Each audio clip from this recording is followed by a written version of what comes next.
Hello, I'm Tim Beggins, president of Elk Trading Company, and this the top news for natural gas. Number one, EU LNG imports for the first half of the year are up 40% year on year. Number two, the U.S. Eastern seaboard heat wave is pulling Henry Hub prices higher. Number three, Northeast Asia is also experiencing a heat wave. This is in China, around one of the major regional capitals. And number four, Texas rains are set to ease and heat is starting to rise. Let's turn to the spot August contract. Natural gas prices are higher, currently trading at 347.40, up 16 cents or 4.83%. As you can see here from the daily chart, the RSI is turning higher and the Bollinger Band support has held. And now we're pushing toward the middle Bollinger Band, which is at 358.30. As you can see here, it looks good as we bottomed out last week and just couldn't go to the downside as we got more heat on the forecast. And let's turn to the hourly chart. As you can see here right now, we are well above the daily pivot, which was at 334.20. We're currently just below that second resistance level, which is at 351 and a half. As you can see right now, this is a strong bar. We came down to the first resistance level, which was at 339, that acted as support, and now is bouncing higher up through 346.70. That's second resistance. Now the third resistance is 351 and a half. So let's take a look. If we get through 351 and a half, we'll look for that middle Bollinger Band target again around 358.30. Let's take a look at the front to back spreads. This is the Jan versus the August contract. This is down a little bit as the prompt month is surging. Right now we are at 146, down 6.4 cents or 4.2%. The RSI is starting to turn lower.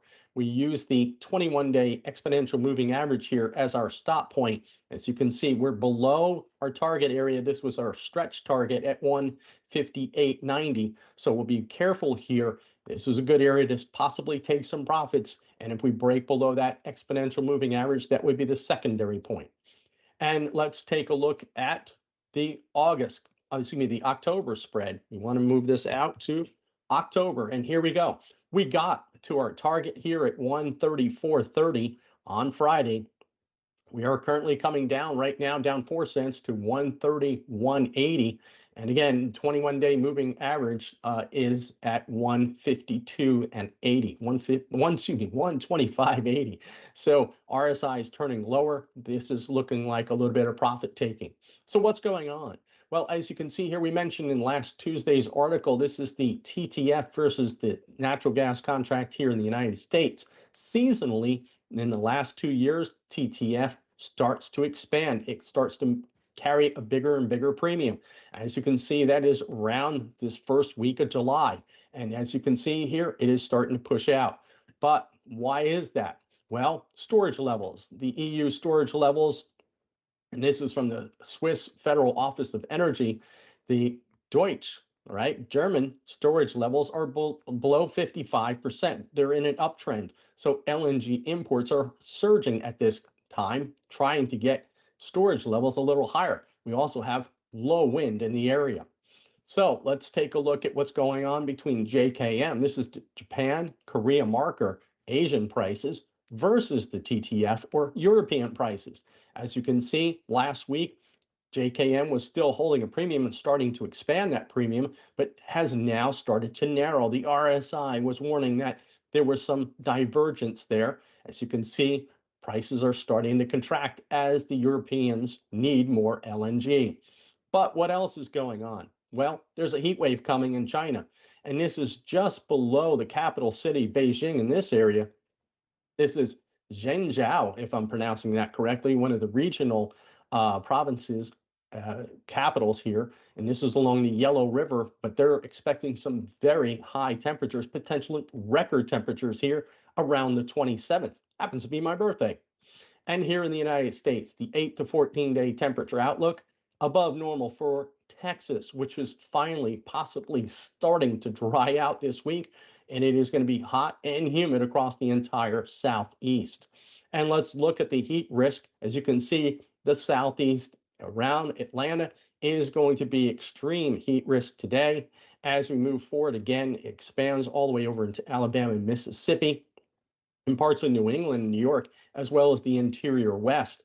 This only gets worse as the week progresses along the eastern seaboard for New England, all the way back through the Appalachian Mountains into the southeast. And now, as you get into Thursday, Boston, New York, Washington are all in extreme heat risk. This continues through Friday and into Saturday, as you can see, along the coastal areas of the Carolinas back into Georgia, and again on Sunday. So what else is going on? The tropics. We've got some activity potential around the western side of Florida here along Louisiana, possibly moving across Florida as it develops, maybe a tropical depression. What's going on? We also have the Saharan air layer. This is going to push into Houston. So we'll see if that inhibits any tropical development in the Gulf. And if you can see, there's even a bigger wave coming. But what's changing? Look, we've got a strong tropical wave coming off of Africa, sneaking in below that second wave of Saharan air layer dust. And this is possibly the start of our Atlantic hurricane season. So what's going on with our stocks? Well, the stocks that are doing well today are our natural gas theme stocks, which are CNX and Comstock Resources, or CRK. How did they do for the 1 week performance? Here at finviz.com, CNX was the best winner here for the week at plus 7.68%, and Murphy Oil as well. CRK was down on some heavy profit taking for the last week. So recapping here for the August natural gas contract, we are currently trading at 346.90, up 15.5 cents or 4.65%. Let us know your thoughts in the comment section below. Please hit that like and subscribe button. Thanks for listening. We'll see you soon.